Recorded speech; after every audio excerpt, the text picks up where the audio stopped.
Hey everybody, welcome to Facts and Two Cents. This is Petal. How are you doing? I hope you guys are doing fantastic. I am enjoying a beautiful, beautiful day in New York. I am sitting on a rock, just enjoying this beautiful day while they, paint my apartment. Yes, we're still going through our renovations. It'll be until, into the new year, I think. But we'll have a brand new apartment and it'll look beautiful. Painful right now, but it'll be beautiful then. But anyway, welcome to Facts and Two Cents. As you know, we are a channel that supports the Duke and Duchess of Sussex. That's the only people we support. Prince Harry, Meghan, Archie, Baby Lily, Mama Doria, Pula Guy, and the chickens.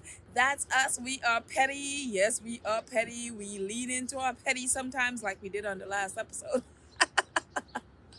And I know that we are all still celebrating Megan's win. Oh my gosh, I think I'll be celebrating all of December. So I'll probably be talking about this all the time. But we're still celebrating Megan's win. And as you can tell, the last few days, the British press has been a little bit quiet on the Meghan front. I think, at least for a few days, they've are accepting the fact that they can't win when it comes to Meghan, that she is going to beat them, and so now they have they are leaning into Prince Harry.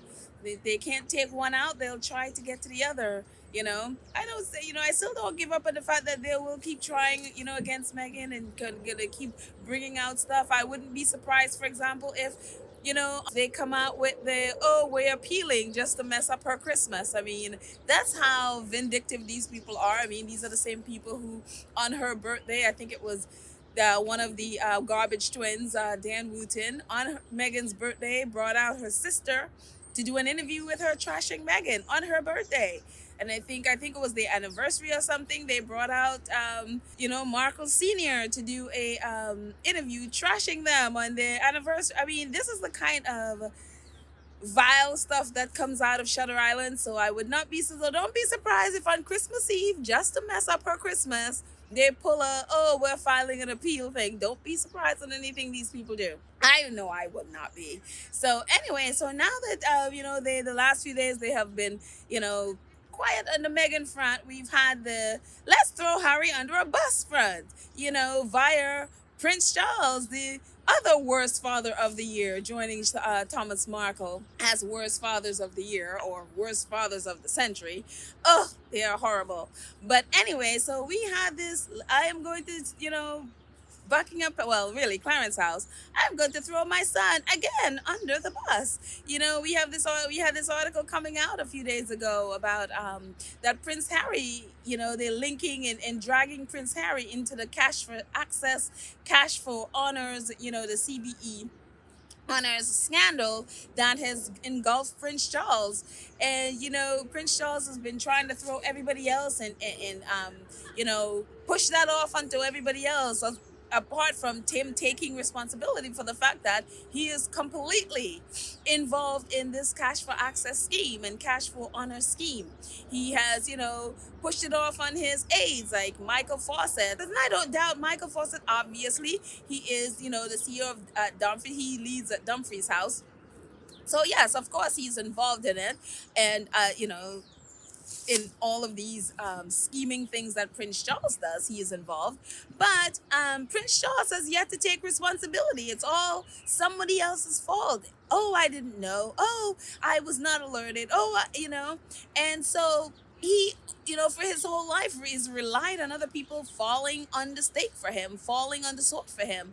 And he has not taken responsibility for any of it. So now, a few days ago, there came, the Times did a whole article about Prince Harry being involved in this, being dragged into this cash for access scheme and cash for honor scheme. And it is that, it says that Prince Harry met with Mahfouz Murray Mubarak bin Mahfouz. Basically, what the article was doing is dragging Prince Harry into this cash for access, cash for honor scheme, and dragging it in a way that, claiming that it was through Prince Harry that Mr. Mahfouz was introduced to Prince Charles.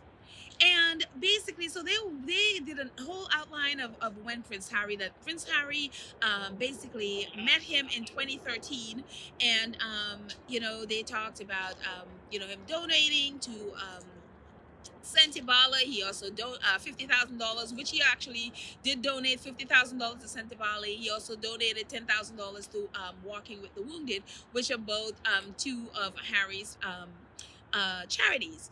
And so basically, what they're saying is because it was through Harry that Prince Charles was introduced to Mr. Mahfouz. And it is so nefarious because in one of the articles by Gabriel Pergrand, I think that's how he says his last name. He has been doing this, whoever leaked it, he has been on this story, reporting out on this story. And so his story is the one that came out on Sunday. And the way how they framed it like all of this was Harry's fault. That it's Harry is the person that got the Prince Charles into this. Therefore, Prince Charles should, we should be sorry for Prince Charles because, it's Prince Harry's fault. And that it was through emails that Mr. Mahfouz sent to Michael Fawcett, showing him that his donations to Sentebale and Walking Wounded that enticed Prince Charles to you basically go into business and bring him on as a donor for his foundation. And so if you look at the timeline of this though, and you see how ridiculous this whole narrative is, and they are just trying to throw Harry into this mix and throw Harry under the bus. Because according to Gabriel's own reporting, Mr. Mahfouz and his team basically started considering, working with Harry in 2012. And him and his team got together with someone from the palace, like a royal aide or one of those things, got together with that person from the palace in 2012, and they started to brainstorm how they could work with Harry. And they started, maybe they could do something with Sentebale, maybe do something with rugby and all of that stuff in 2012.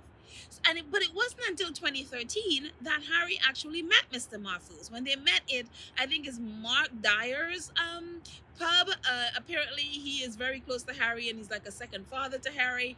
And so they met, and he is the one that facilitated a meeting with Harry, which was the only time he actually, he sat in a meeting with Mr. Mahfouz was in 2013. And so all of this happened in 2013, and there, he's like, Harry also met Mr. Mahfouz's son at the polo, I guess he has teenage son, and they all met at a polo ground that, I guess Prince Charles is the patron of that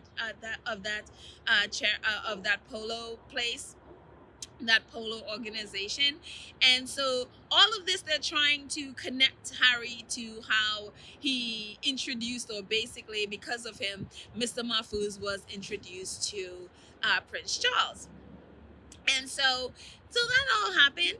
And then in 2014, Harry and his, they had even decided to do a auction, I guess to auction off stuff, and all of that was supposed to basically get Mr. Mahfouz into, I don't know, thank Mr. Mahfouz, I guess, for his donation and all of that stuff, because Mr. Mahfouz was basically trying to get into England. He's trying to get his citizenship. He's trying to get, and he was told that if he donates money to different charities, if he gets like a CB, if he gets honors, like a CBE or an MBE or an OBE, whatever, it will look good for, when it's time for him to get his citizenship. So he, proceeded to buy his way in, donated to all these organizations, meeting the right people and all of that stuff.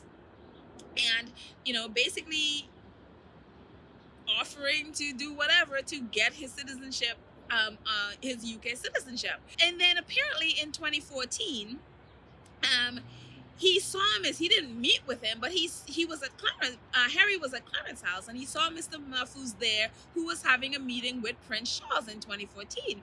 And apparently Harry said, they didn't put any documented proof that this is actually, but apparently Harry said, I guess my father beat me to the money. And one of the people said, well, if you take a picture with us, we can get you money as well. Apparently that's all happened in 2014.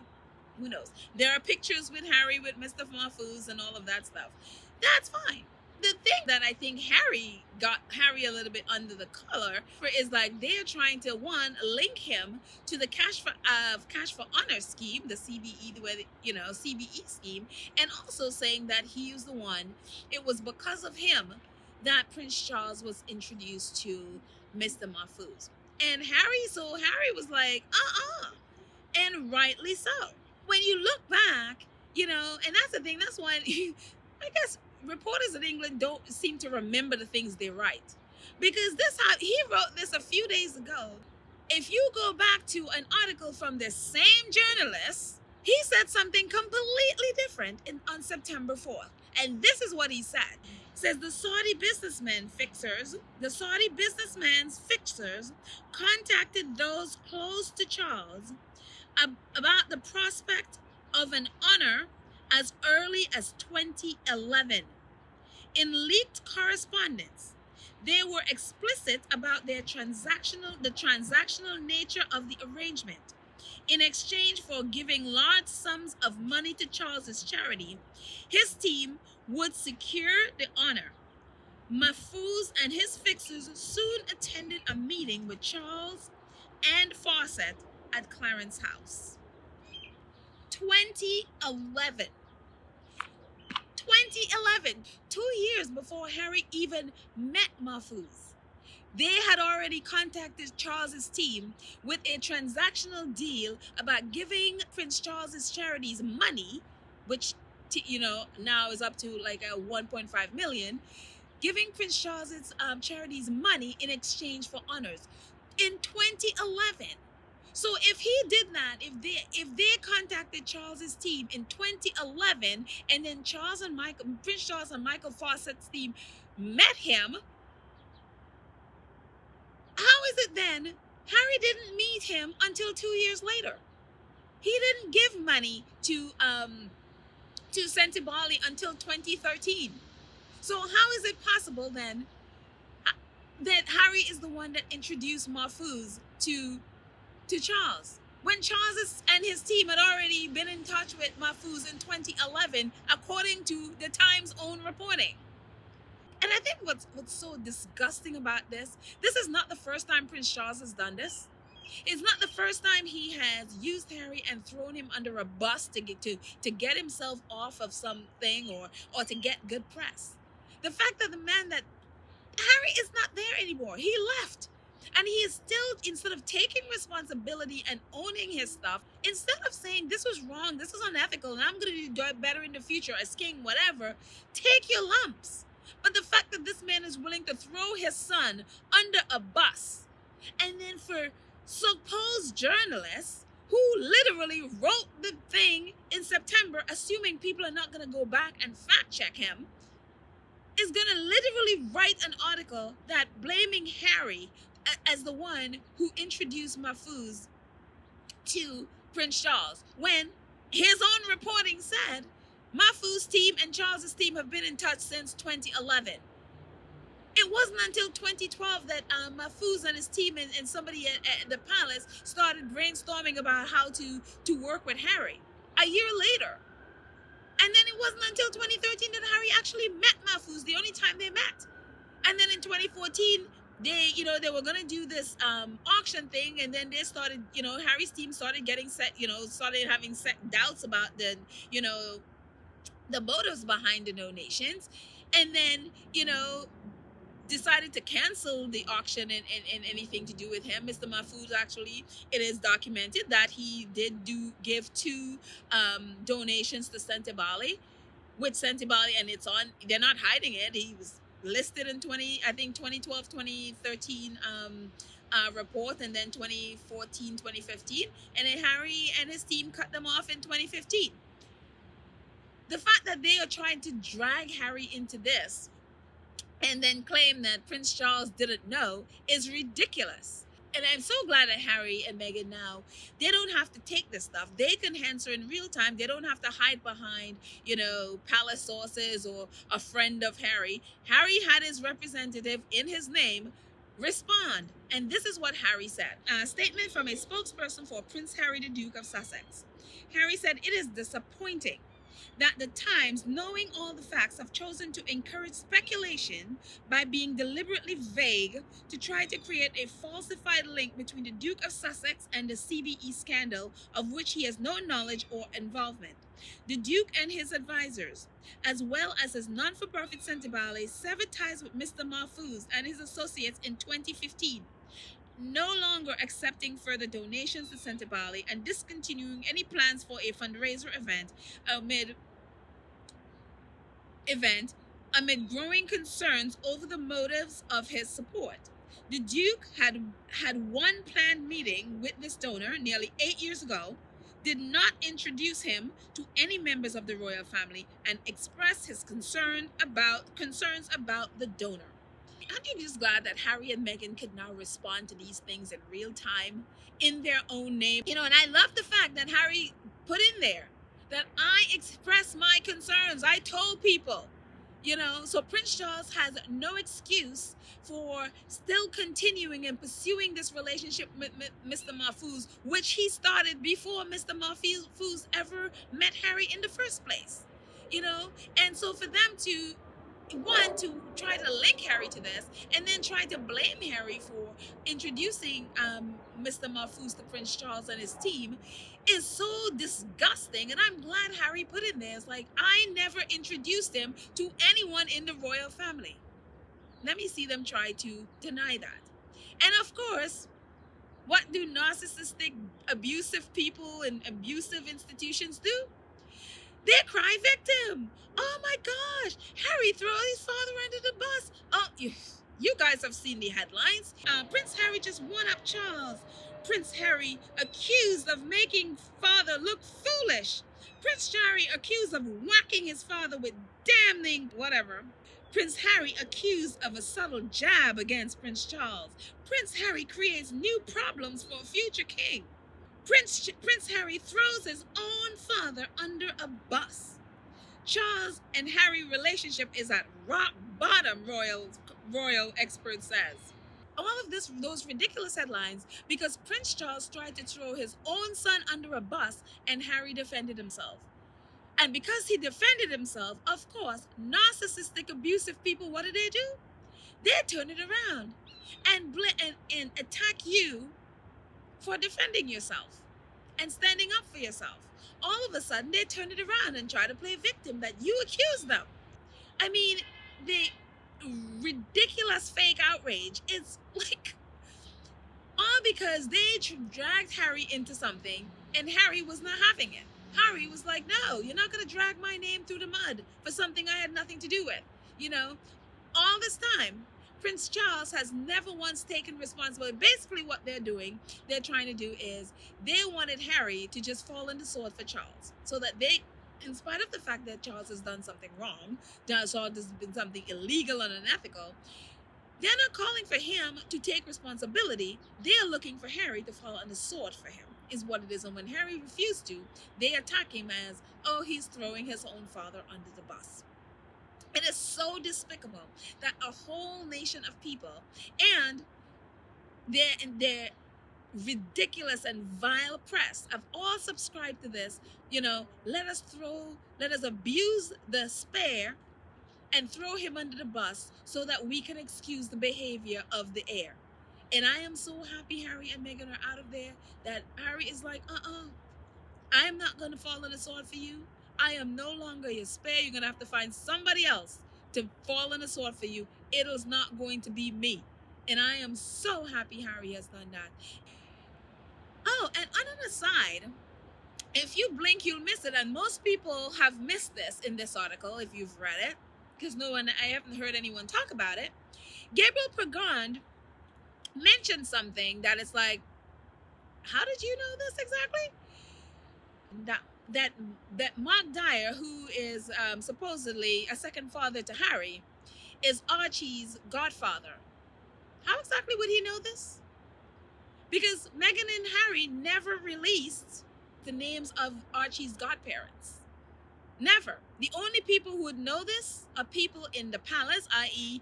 Clarence House or Kensington Palace, and the people who are the godparents and Harry and Meghan. And if you notice, in all of this that we're talking about with the cash for honest, cash for access, now they've dragged Harry into it. There's one curious person that's missing in all of this. And the only person who stands to benefit from all of this bad or negative press from Harry and Prince Charles, the one person that name is not in any of this is Prince William. And he's the one that stands to benefit from all of this. If I were to guess where this is coming from, and, judging from the last few weeks of Kensington Palace leaking information, leaking Harry and Meghan's information to the Daily Mail, meeting up with, last year with Ted Verity, leaking information against Meghan, leaking her private text and email in the appeal process that just happened a couple weeks ago. I would say this is coming from Kensington Palace. Because the only person who is benefiting from any of this is Prince William. And if I were to guess where all of this stuff is coming from, well, I don't have proof that it's Prince William, but if I were to guess, that would be my guess. I will definitely be talking more. I'm sure that, whoever it is that either hacked, which I don't believe it was a hack. I believe it was a deliberate leak.